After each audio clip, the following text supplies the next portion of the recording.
Welcome to Solutions OP Clinical Trials Podcast. My name is Olga and I'm the Managing Director of Solutions OP. We're a small team of experienced professionals working on clinical trials in the United Kingdom. I'll use our podcast to discuss hot topics in clinical trials and provide analysis of the latest trends and challenges in pharma and medical device industries, not just in the UK but globally. Thank you for listening. Welcome to the latest episode of the podcast. Today I will be talking about Canada and their changes in their clinical trial regulation, which is currently under consultation. So as you know, if you follow the podcast, for the last couple of episodes, I was talking about the 5th FDA MHRA and Health Canada Symposium, which happened in June 2026. And one of the presentations during that symposium was from Health Canada on their regulatory changes concerning clinical trials in Canada. So in this episode, I'll discuss what was presented to us, and also I'll compare some of the changes that we see in the US, in Europe, to the proposed changes in Canada. So let's start first with a little bit of an overview about Canadian regulations. So clinical trials in Canada are regulated under Part C, Division 5 of the Food and Drug Regulations. Health Canada has adopted the new GCP as of 1st of April 2026. It's not an April joke, it's a true thing. So you need to follow the new edition of the GCP as of 1st of April in Canada. Another thing I wanted to mention is, of course, I don't need to tell you that the Health Canada is one of the global regulators that we have. They presented very interesting statistics during their presentation. According to their statistics, between 600 and 1,000 clinical trials are initiated in Canada every year, and 70% of them are sponsored by the pharma and biotech industry. In addition, they have another 30% of their clinical trials which are sponsored by academia. So that's universities, charities, different organizations which are involved in research apart from the pharma industry. Another interesting statistics that they shared with us is that the Canadian clinical trials market generated approximately 3 billion Canadian dollars revenue in 2024.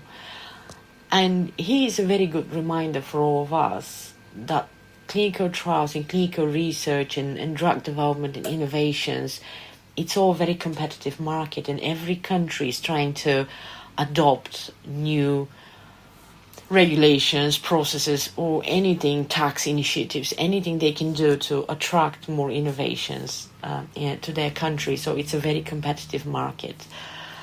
Clinical trials are, as you know, important step if you want to have your drug approved. So in the case with Canada, if you want to have your drug approved in Canada, clinical trials are very important for you to generate data which will support this application.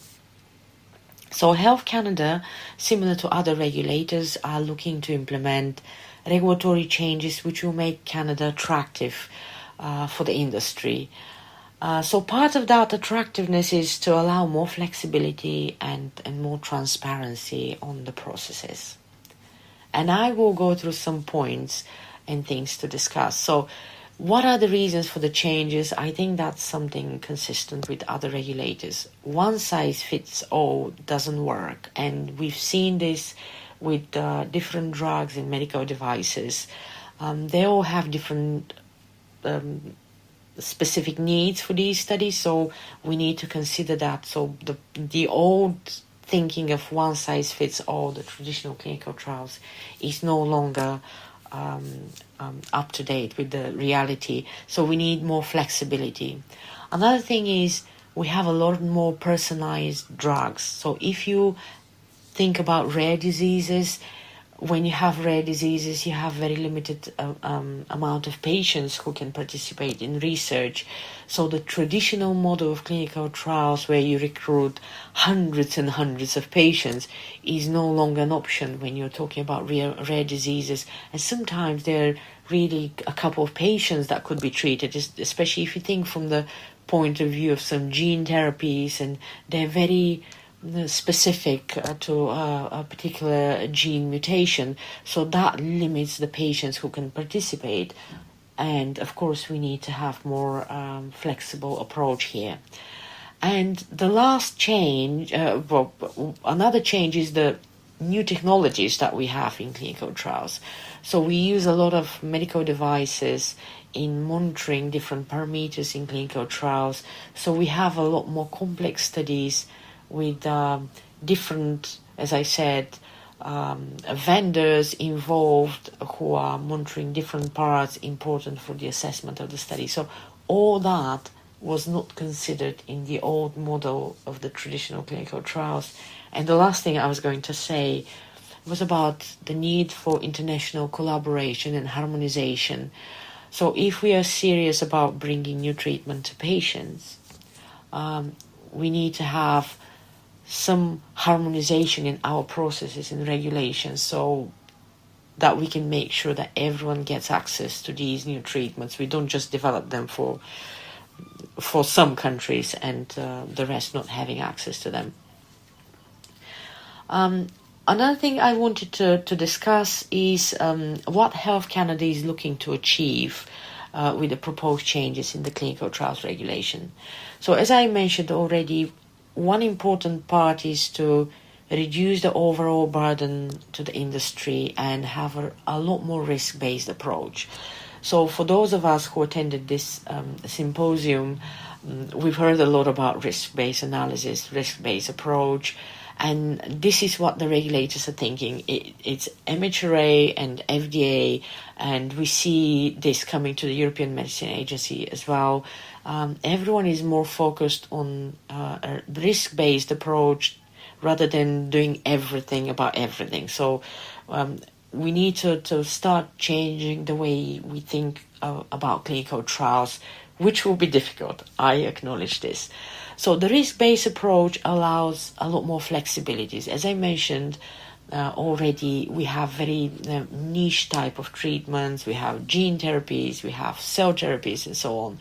So all that could be very specific to the rare diseases. So we need to have that flexibility in terms of design of clinical trials.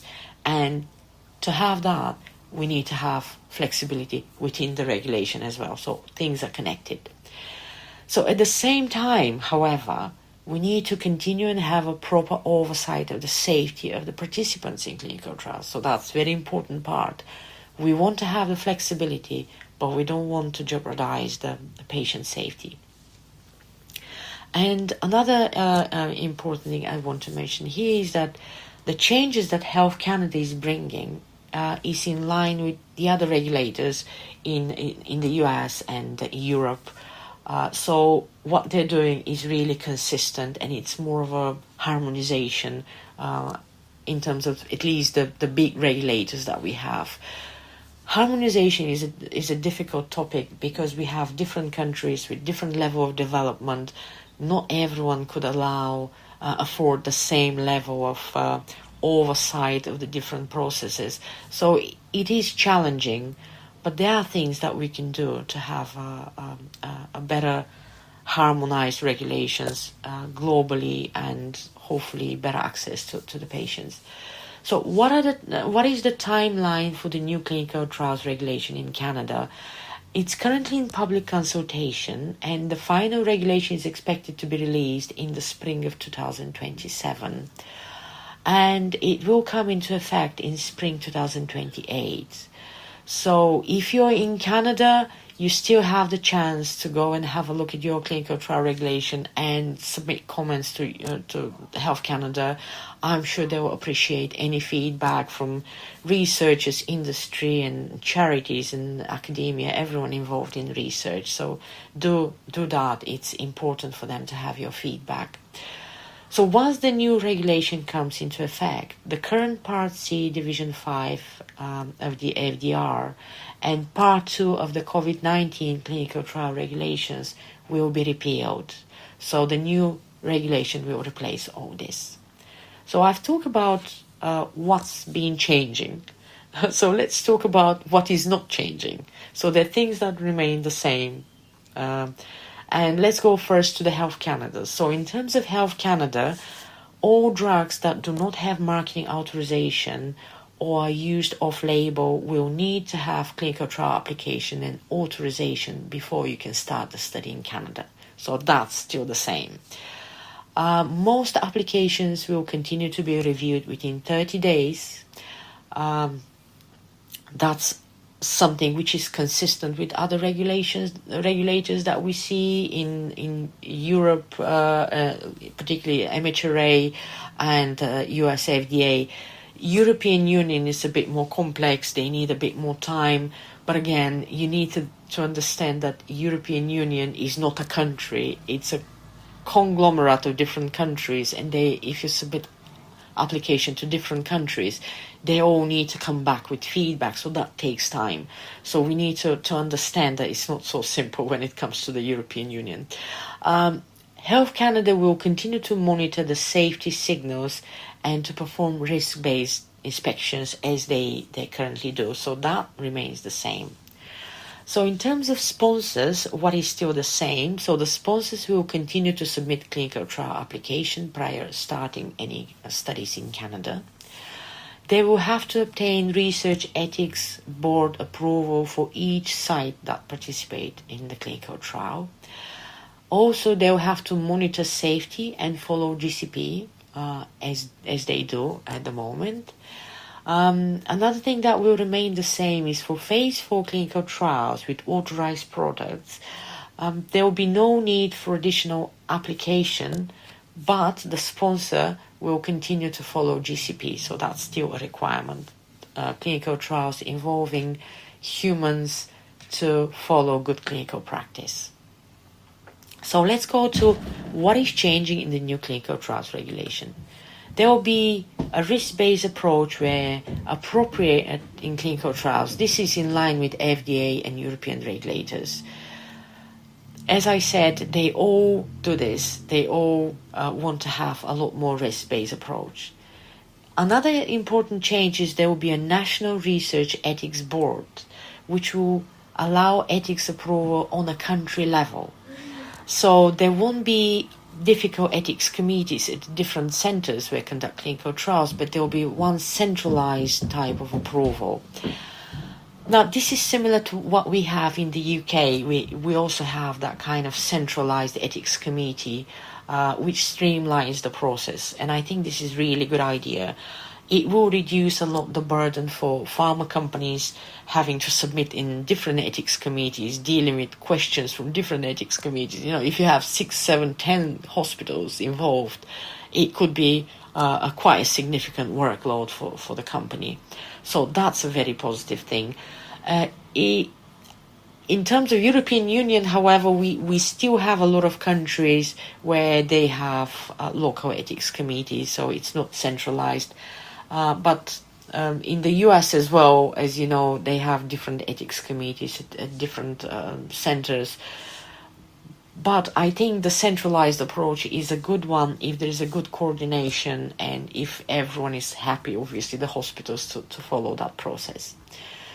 Another important part is there will be an expansion in the regulated health professions, like nurse practitioners, who will be able to act as investigators in clinical trials. Now, this is very similar to changes that we made in the UK, which allow nurse practitioners and other like qualified pharmacists and other professions, registered professions, to act as principal investigators. It is similar with the US FDA. They have this approach which is quite flexible. In Europe, is different. So, for example, countries like Italy, they will not allow to have a nurse practitioner to be a principal investigator for a clinical trial. They want to have a physician. So this is in line with the UK and US, but in Europe they still have their own local country-specific regulations, and that's in other countries as well. Another change is the clinical trial in the clinical trial application is allowing to submit approved product monograph instead of investigator brochure, and this is for drugs who have marketing that have marketing authorization already. This is similar to what we do in the UK. You don't have to develop specific investigator brochure for a drug, for example, which is already approved on the market, and you want to add a new indication. You can use the current data in the product monograph. So that's also a very positive thing, because it won't ask companies to develop specifically investigator brochure if they want to add a new indication to existing product. So they will be able to use the monograph. Another change is in clinical trials authorizations. So similar to US FDA, the studies will be authorized by default if the application reaches the deadline and the sponsors have not received comments from Health Canada. Now, this is different from what we have in Europe. We normally want to have authorization before the company can start their clinical trial, but Canada is going in line with what US FDA is doing. In addition, multiple sub-studies with one or more drugs under a master protocol will receive only one authorization. So if you have sub-studies which are part of the main, you don't need to submit them as a separate studies. You can submit them as one application, all of them. Another change that I want to mention here is they're adding flexibility for informed consent. This is a trend that is going on in the UK and US as well. They're trying to create simplified versions of informed consent, to think about informed consent as a risk-appropriate document, rather than throwing all the information at the patients. Really think about what you need to inform patients about. So if you have observational study where you're not giving any drugs or medical devices to the patients, obviously you don't need to have the heavy informed consent structure that we have for interventional studies.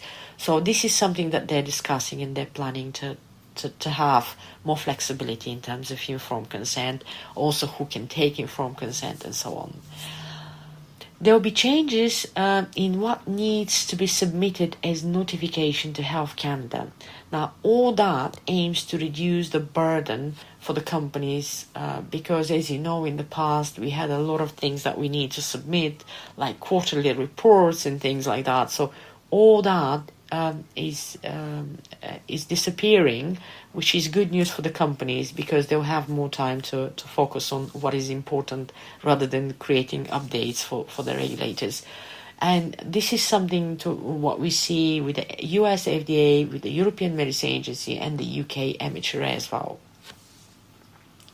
Another important change is they're planning to reduce the record keeping for adverse events for drugs which have well understood safety profile. Now that means if you have a drug which has marketing authorization already, and you want to add an indication, and this drug is already well studied, it's been on the market for a few years, it's a drug from a class of drugs which is well studied and well known, then you won't have the same burden of safety reporting as you would have if you have a new drug which is not known and they're still collecting safety information. So that's a positive thing. Health Canada will be able also to request additional safety information. So that means case studies and summary reports. So if they identify a signal which they think is important, safety signal, they might come back to the company and request additional safety information to be submitted. We have something similar in the UK. For example, if you have medical device study with first-in-human patients, it's very common that MHRA will come to you and say, well, I want a safety report after the first 3 or the first 5 patients, because they want to know everything is going according to the plan. So Health Canada is thinking of doing something like that to get specific safety information where they need it, or when they have concerns, or if they think this could be a high risk for the patients. So that's good. In addition, there will be a targeted post-trial safety-related reporting obligation. That means you wouldn't need to submit as many reports as you do at the moment. It would be more consolidated. So if you have adverse events which are already observed, you don't need to report them urgently. You can just consolidate everything in one report and one update and send it to the regulator.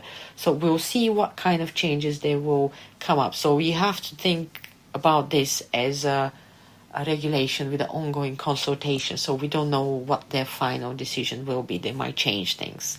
So don't forget that. In addition, Health Canada will be given the ability to suspend or revoke part of the authorization, which is similar to what the FDA and European regulators have. That is to say, if they have safety signals and they think there could be potential risk for the patients, they can revoke or put on pause the recruitment, and they can revoke the authorization for the clinical trial if they think there is a high risk for this. And I think this is a good thing because they'll be able to monitor and have more impact if they see any significant safety risk. It's similar to what we see, as I said, with other regulators as well.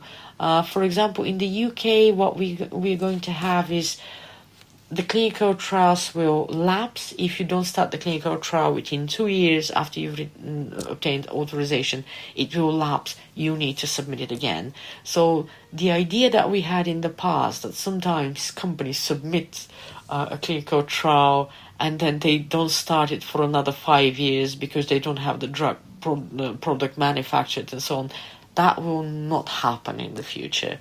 So people will need to be a bit more considerate and not waste time and resources for the regulators, but really have things prepared in advance.